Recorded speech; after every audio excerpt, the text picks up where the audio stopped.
why don't you first introduce yourselves, tell me who you are and how you're involved with the Irish Racehorse Experience. Hi, well, good morning. My name's David Wardell. I'm the tourism manager for the Irish National Stud and Gardens.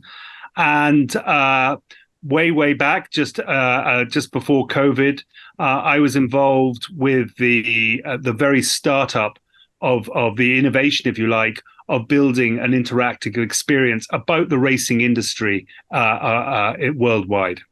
And hello, I'm Peter Whitaker of DMW Creative. We're the visitor experience design agency who worked with David and the team at the National Stud to create the Irish Racehorse Experience. We've been working in the industry for about 20 years, and we were delighted to have the opportunity to work on a really exciting project.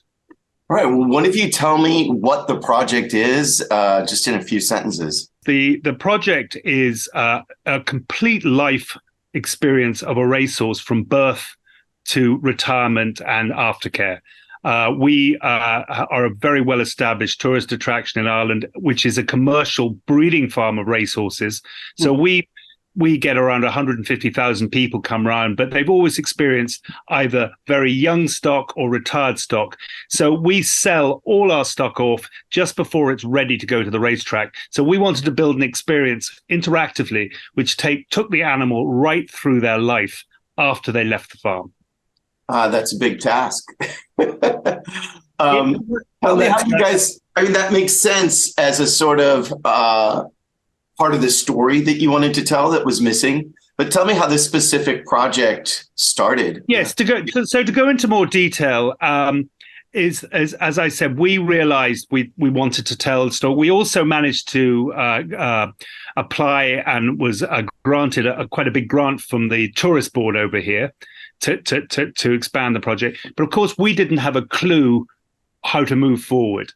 So we searched the market and we found this very young and exciting agency, DMW, who basically, Peter might want to elaborate a bit more there, but they came from a much bigger agency which decided to not operate for a while. Mm-hmm. And the great thing for me, as from a client's point of view, and you might be surprised what I'm going to say, is they didn't have a clue of what the industry was about. They had absolutely clear. And that was marvelous for us because we had a completely white sheet. And I think the important thing we wanted to do, like we tell people about the breeding industry, is we wanted to tell it to the 95%. I think the most important thing of building an experience, without doubt, is you're not preaching to the already experience. We call that the 95%. With the very, very strong caveat that the 5% must be kept very happy. So DMW came in, and that gave me, nearly 6 months. It gave us, the team, to really educate them from people who we call the 95%. So DMW came in. We brought them racing. First of all, we brought them around our farm. We showed them what we do. We showed them the phoning unit, the marriage suite, all the yearling quarters. Then we brought them racing, and we said, right, we've got all our. The industry is very supportive because we're, if you like, publicizing the industry. So trainers took them under their wing. They said, right, you can pretend to be owner for today. You're going to meet the jockey in the parade ring. You're going to hear the instructions, and then you're going to go the way through. We took them to the sales where the clients buy these young animals before they even get to the trainer. And we took them through the whole step. Then BMW came back, and I have to admit, with an identikit of what was built. They came back with an example of exactly, and the way the project works is where the interaction comes really in, is it's learning with a game on the side. So the learning is obviously all the rooms in the experience, and I should say this was a greenfield site, which made it, for both of us, a much easier thing. So we actually built, in keeping with the property, on one of the paddocks, a completely new building. And so we didn't have to mess around with rooms. So we designed it as you go around the experience, as the learning bit is each screen has in 6 different languages, depending on what language your unit has been set up. So everyone gets given a tablet to come in, and that is set to your language. And every screen around the experience dictates what is going on about the industry in that language. But the second layer to this interactivity, which made it much more complicated, is we wanted to put a game in it, which was exactly replicate the industry. So one of the first parts of the game is you go to a simulator of an auction.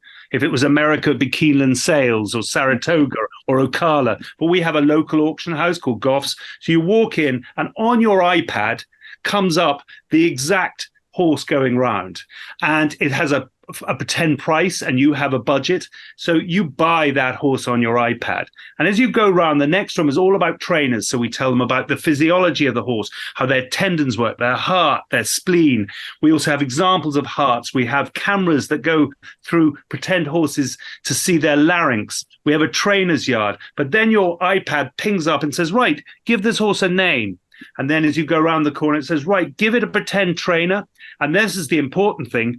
You're going to now tell this trainer how you want to run this horse. So all the different regime, it might be starting stalls, it might be going on the beach. But the secret is, and we tell all the visitors that come in, and they never remember, which is good. We say, you're going to train your horse for quite a short race. It's a 7 furlong shortage race, because it's the 2-year-old's first ever race. So if they choose lots of stamina, they're not going to do very well at the end of the game. If they choose a lot of speed and acceleration, they're going to do well. The next room is all about education of jockeys. We have a very intense interview with a jockey about trying to keep their weight down to 100 pounds and all the mental problems they go through. And this example jockey who's giving the interview, he had all those problems, became a champion jockey again, and now is a real advocate of health. But this is when your iPad suddenly pops up and says, right, you're going to design colors for your jockeys to wear. So on your iPad, you design your colors.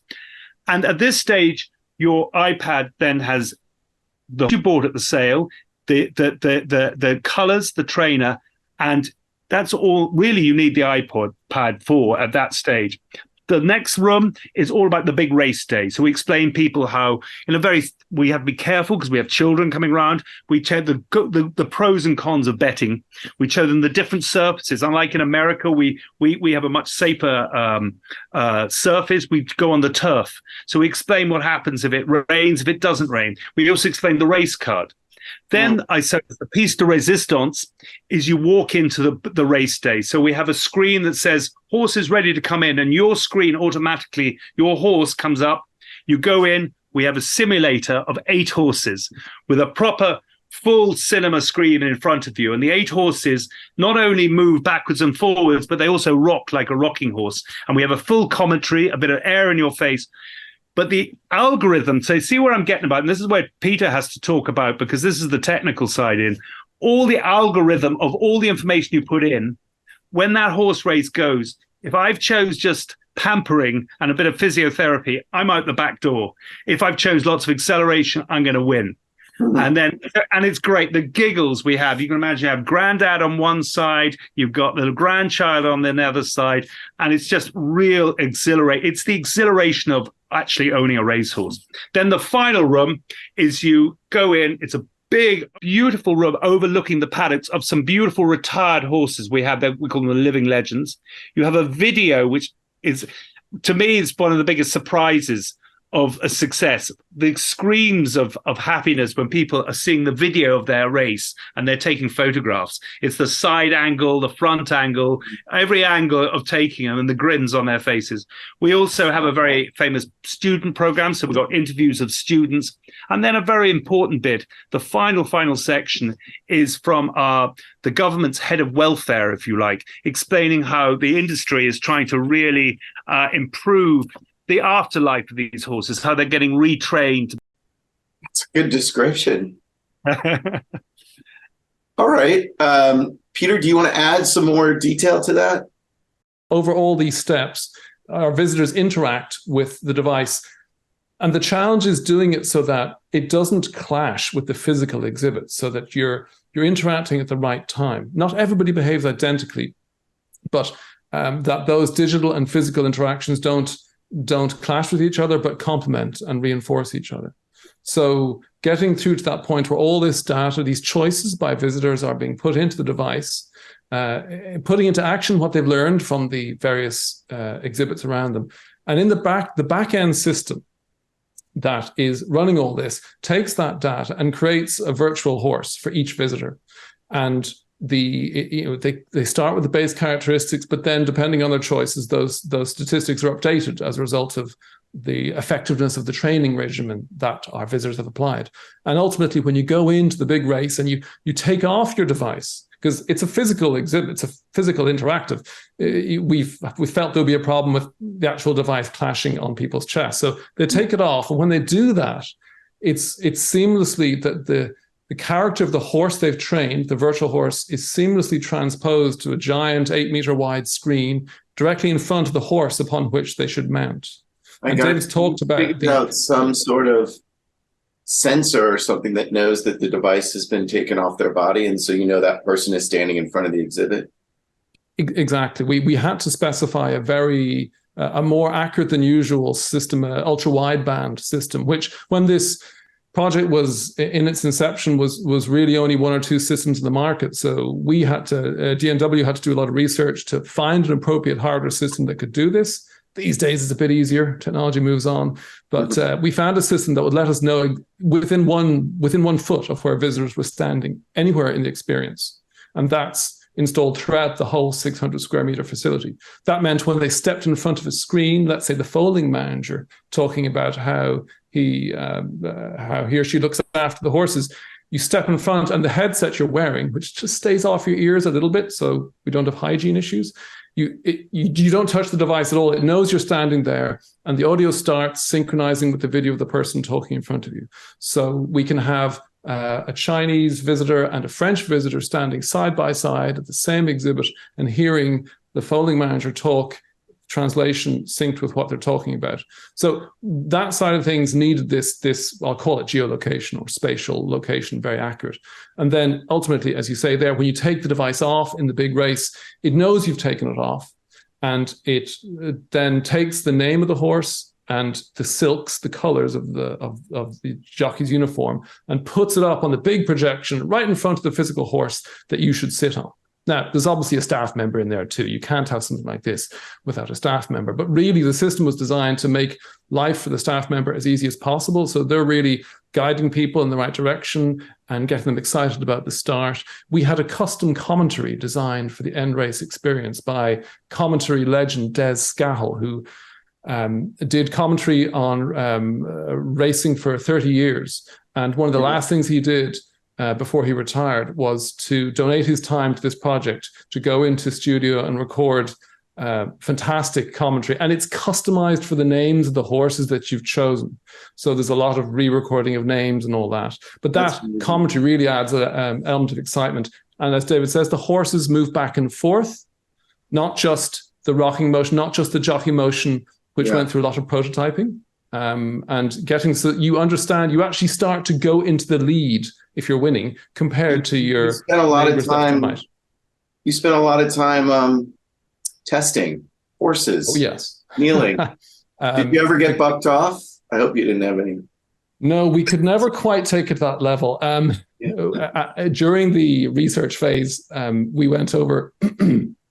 Excuse me. We went over to Newmarket. David and the team came with us to experience, the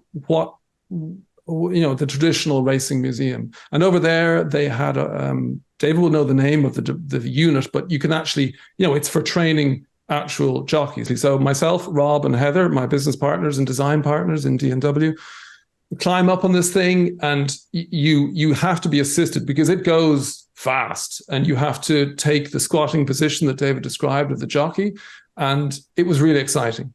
And we wanted to capture some of that excitement for the race, but we had to keep in mind that some of our visitors would be 7 years old, some of our visitors are 70 years old, and so we had to accessibilize it, let's say. So this idea of a kneeling chair that, as David's mentioned, has been around for a long time. We took that as a core concept and created a mechanical system where the seat upon which you're sitting is synchronized in opposite motion to the head and the arms to which you're holding. So your body's stretched out and back in again. Gotcha. And, so it's just to get a little, zoom out a little bit. You won the Museum and Heritage 2022 Best Use of Digital International Prize. And I'm wondering if overall there are some factors in this exhibit that you think really made this project stand out, not just in what you built, but in the impact that it had. The quote we got from the judges was that they were impressed by the clever and engaging way this winning project wove the exhibition's narrative into a fun, interactive experience. So that there's a lot to unpack there. And I think there's two layers of digital engagement in this exhibition. There are the traditional touch screens and audio visuals and in hearing translations of things, and they bring to life and make interactive aspects of the exhibit that you would find in other museums too. But the fold to finish game with the device and what we've been describing for the last couple of minutes really takes that up to a much more immersive level, putting into action what you've learned, as I mentioned, gamifying it and giving you a physical experience in the end, racing down a race course that we don't think has been done anywhere else. Obviously in racing, but even this very tight linking of the narrative into both the physical exhibits and the digital all the way through to the end. And I think from that point of view, the amount of work and prototyping and testing that went into it to deliver the end result, I think is ultimately what won us the award, for which we're delighted. I mean, I suppose if you want to talk about, the great, how I feel it really succeeded, I've already talked about the 95%, but just as it was opening, we had, there obviously was difficulty with COVID, and it had to open quite slowly. But in September every year, the richest people in the world come to the actual Gough sale, which we've simulated. And the first time I got that, these rich people are brought in by their agents, and they have long periods or their horse might be coming up for a while. And I got a few phone calls and said, "We've heard about this new exhibition. I'm bringing around some of the, the Niarchos family or something, some of the wealthiest people in the world." And I went, "Holy moly, we didn't build this for you. We built it for the 95%. But they came around, and bar none, they said, "We nailed it. We showed exactly," because everyone's very proud of the industry they're in, be it a golfer, be it everything. Mm-hmm. And what we didn't want to build is a stuffy museum where it's just statistics, the best Triple Crown winners, the best there. We wanted to show people the excitement. And that gave me more, I suppose, because I'm part of that bubble, but that gave me more of a kick when those people said, "You just nailed it. It's absolutely identical." The only difference between our experience and real life is you'd have an agent taking 5%, walking around with you, mm-hmm. Giving you advice. We're doing it. And in fact, one of these owners turned around, they won the big race, and he turned around to the agent and said, "I told you we didn't need you." It was great hilarity. But and that to me was one of the great successes. And also, remarkably, and DMW have to take this, and I don't think I can say this without disclosing figures, but I mean, well, with disclosing figures is that the people are absolutely staggered about what we did. We did this for a little over 3 million, which mm-hmm. is quite remarkable when you think what you got and the technology. And I've been to a few award ceremonies, and there are people and there's this hush when I'm interviewing this. "Well, can you say what it costs?" And I go, and the guy next to me spent 40 million, 50 million. I said, "Yeah, about 3 million." And there's this hush thing and real sort of, so it can be done. And then finally, as I said, we just didn't. The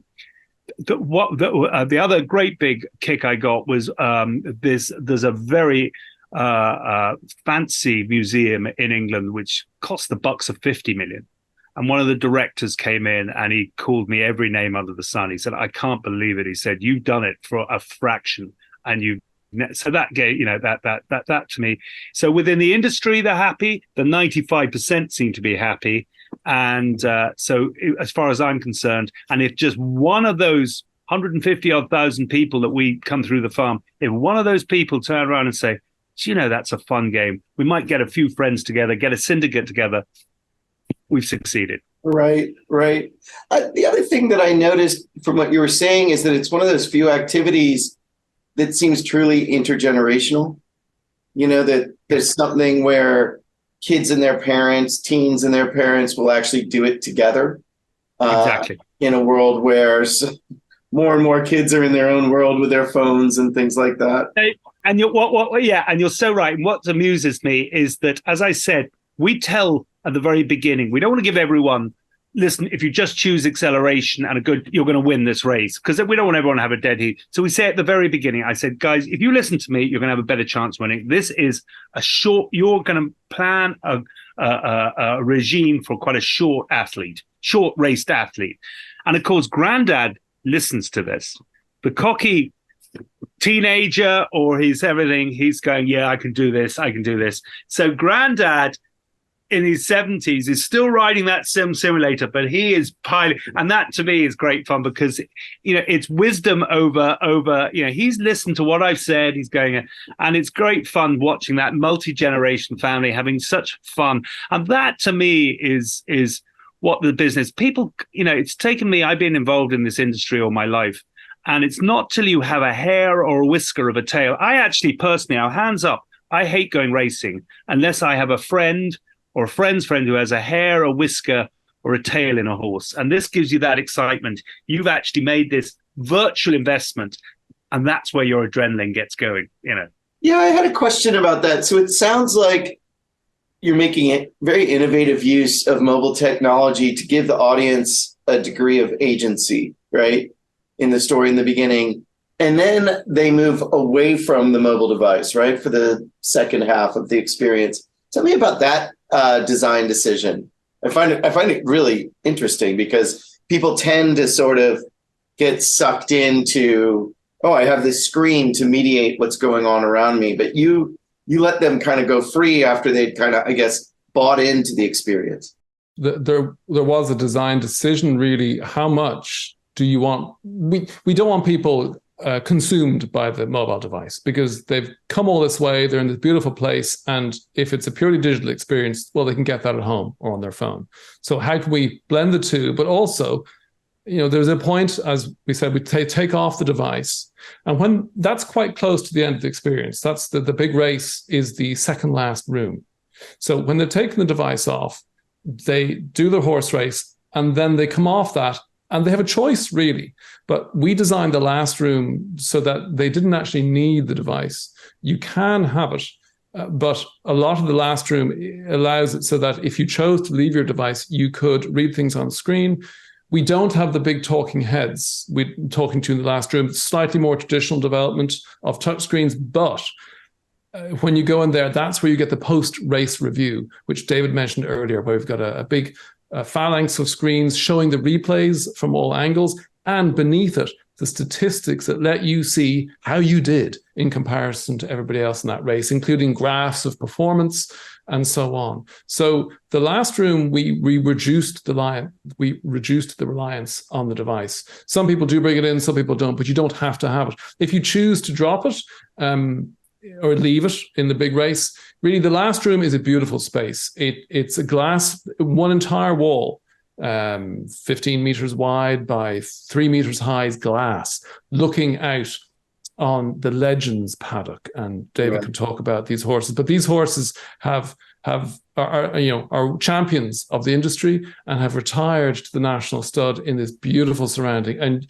you do interact with the various exhibits in there that David described, but lots of people finish by sitting on the custom design benches, looking out into this beautiful paddock and just enjoying the animals as they live their lives. Retirement. We felt that was a really appropriate end for a very powerful experience. It's also quite symbolic because we have 600 acres. So I was looking at them today. Those Legends are immediately in front of that glass screen, but all the paddocks around them are all the babies. I mean, we foaled nearly 400 babies this year, and they're not all ours by any stretch of the imagination, but there's a good 100 more babies on the farm, and they're all with their mums and paddocks all surrounding. So it's a real symbolic view from foal to finish, actually physically in the field.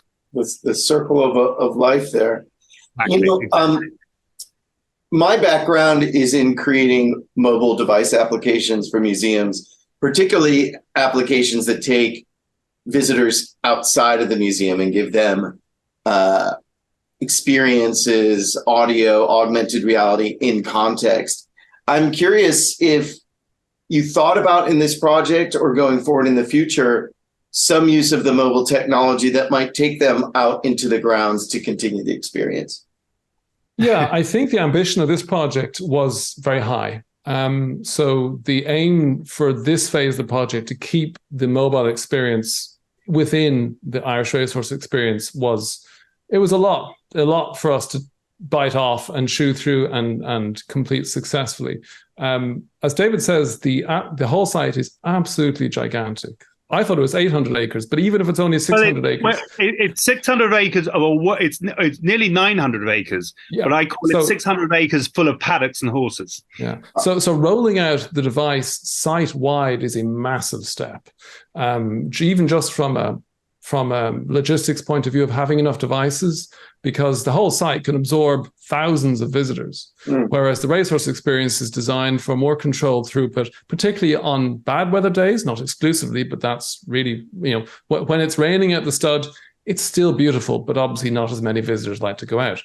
But, the number of visitors the site can absorb is massive. So we did talk during development about whether the number of devices would be scaled up and could be deployed either on the rest of the farm tour or, as Dave was describing, in the Japanese gardens. So obviously one has to take into mind, is the benefit worth let's just say the hassle of needing to carry a device around and charging it and all that. And I think the stud themselves want to experiment with mobile device just in the racehorse experience to start with.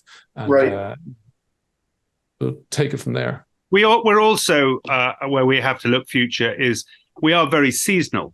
And this time of year, as I explained, full of mares and foals and everything. But in another, they all, and I won't go into reason why, but everything happens in the spring. So we had the last 50 foals were born around till the end of May. That's all finished. They get bigger and bigger and bigger. By September, they're all separated from their mothers. And so a lot of that changes. So if we thought about remotely digitally, it would be to explain to people who come in September, October, November, December what happens. I think what David hasn't, he's too modest.